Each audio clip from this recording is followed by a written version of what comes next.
¿Qué onda? En este video voy a tratar de explicar qué son las fuentes del derecho. Si te interesa saber cuáles son, quédate a ver este video. Yo sé que no todos nacemos sabiendo. Por ello, primero te explicaré qué es una fuente y posteriormente una fuente de derecho.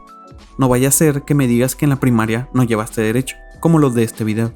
Sí, maestra, pero usted nos habla en términos de derecho que nosotros no es el estudio de nuestra materia, entonces no estamos relacionados con sus términos, pues. A ver, ¿la palabra fuente es nueva? ¿Es una palabra jurídica? Pues para mí sí, o sea... No me parece que este chico sea muy listo. Lo que pasa es que hay cosas, si tienen cosas atrasadas, un maestro de nivel profesional no se puede regresar a la primaria. ¡Ajá, se mamó! En la primaria no dan derecho, maestra, entonces...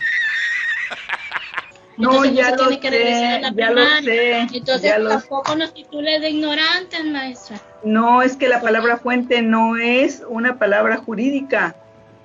Es Profe, una palabra que significa origen.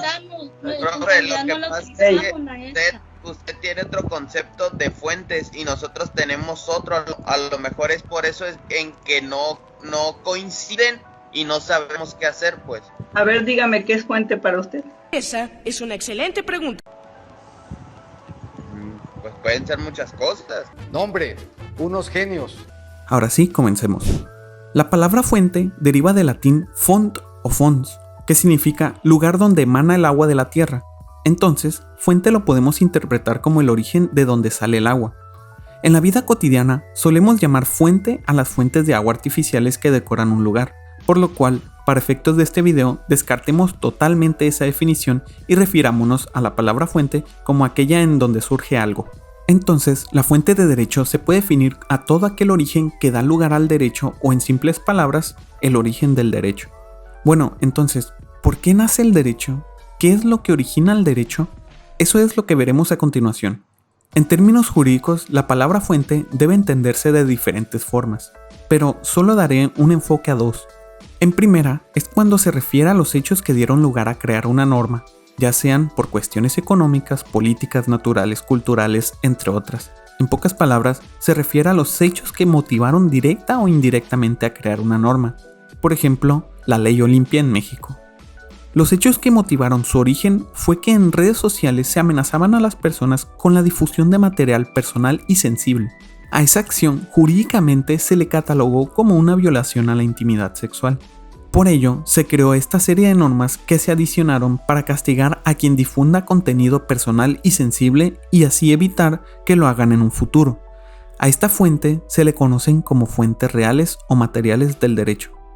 Aquí también se puede decir que las normas que se propongan deben estar apegadas a la realidad misma, por lo tanto, describe el porqué del derecho. Y en segunda, es cuando la palabra fuentes del derecho se usa para referirse, por ejemplo, al proceso de creación de las normas. Entre ellas se encuentran el proceso legislativo, que es donde los miembros del Congreso Legislativo proponen iniciativas, discuten y aprueban las normas. Estas se conocen como fuentes formales de derecho. Estas describen el cómo del derecho.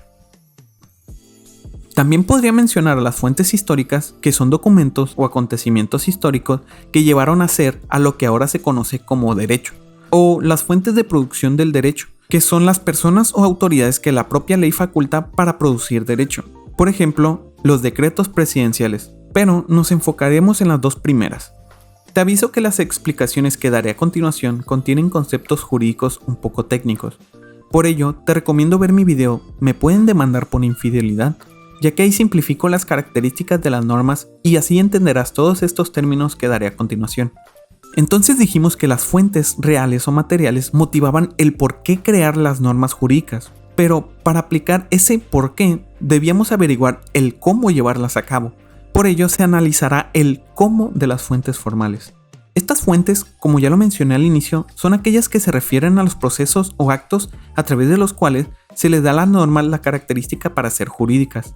Entonces, estas normas se les eleva el rango de jurídicas y por consiguiente son obligatorias y avaladas por el Estado. En las fuentes formales encontramos a la legislación, a la costumbre, a la jurisprudencia, la doctrina, los principios generales de derechos y las normas individualizadas. Empecemos con la primera. La legislación es un proceso en el cual los órganos del Estado, o sea, el Congreso Legislativo, crean normas jurídicas generales y obligatorias que integrarán la ley. Este proceso, por lo general, lo establece las constituciones de los diversos países y cada uno de los países tienen sus propios procesos por los cuales deben pasar las normas para tener el carácter de jurídicas. Pero de manera general, en el proceso legislativo se proponen, discuten y aprueban leyes que se integrarán al sistema normativo jurídico de su respectivo país.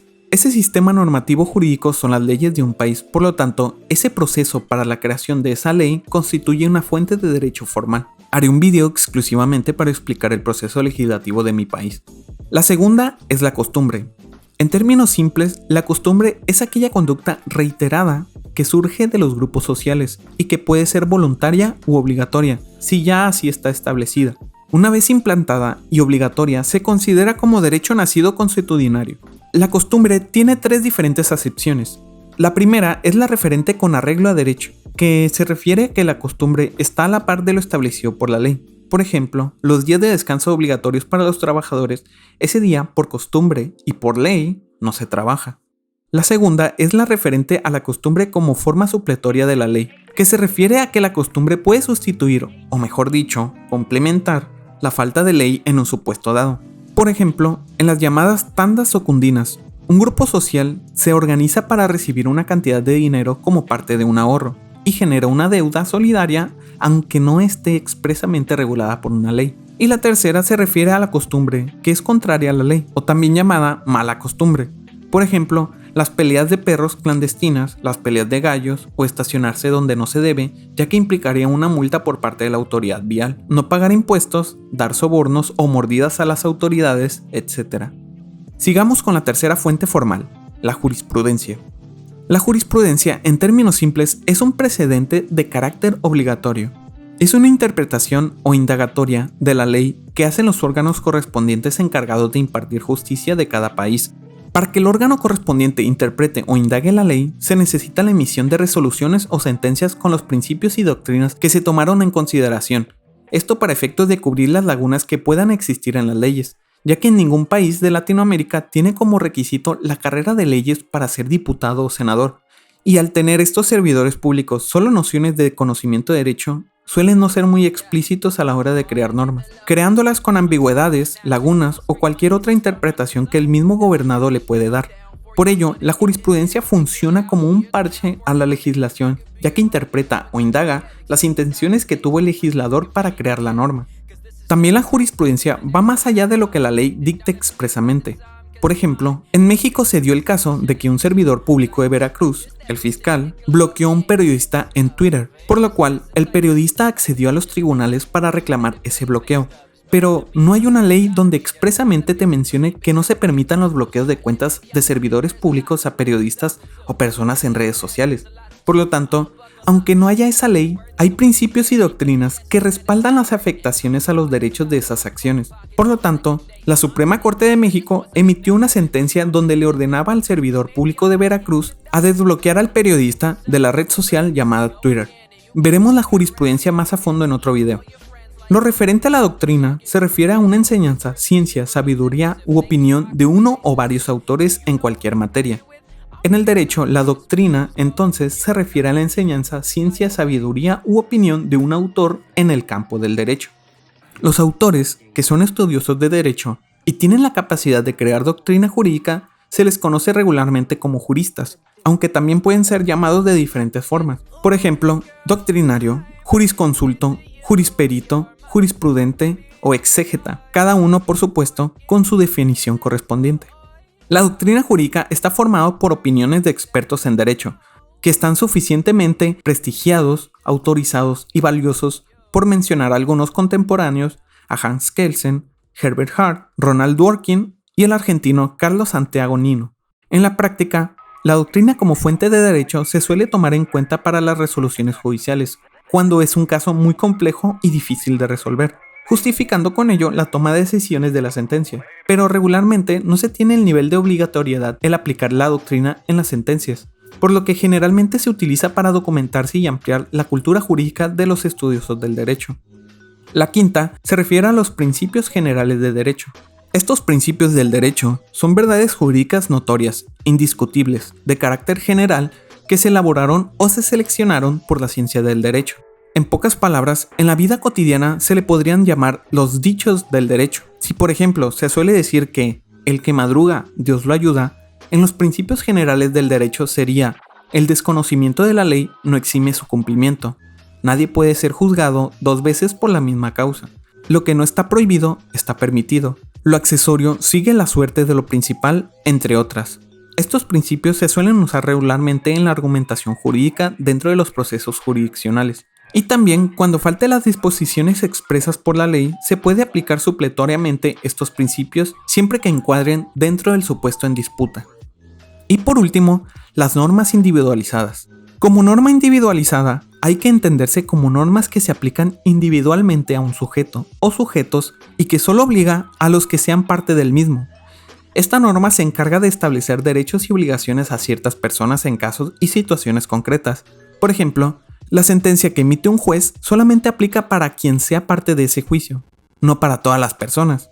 Un contrato también, porque solo aplica para las partes que llegaron a ese acuerdo. Al igual pasa en un tratado internacional, porque solo se obligan a los países que lo celebran. Así también un testamento, porque la voluntad unilateral de quien lo escribe o lo testa dispone los bienes, derechos y obligaciones para designarlos a personas específicas. Bueno, y con esto concluyo este video. Aún falta saber qué es lo que hace que la norma sea obligatoria. ¿Por qué es el Estado quien nos obliga a acatar esa norma? ¿Por qué debemos estar subordinados u obligados a hacer lo que el gobierno nos indique? ¿Cuándo es que nosotros aceptamos ser parte de ello? Bueno, eso es lo que veremos en el próximo video. Si te gustó este video, puedes darle like, y si te gusta este tipo de contenido, puedes suscribirte para que no te pierdas ninguno de los videos que suba en el futuro. Espero te haya sido de ayuda. Nos vemos y muchas gracias por ver este video.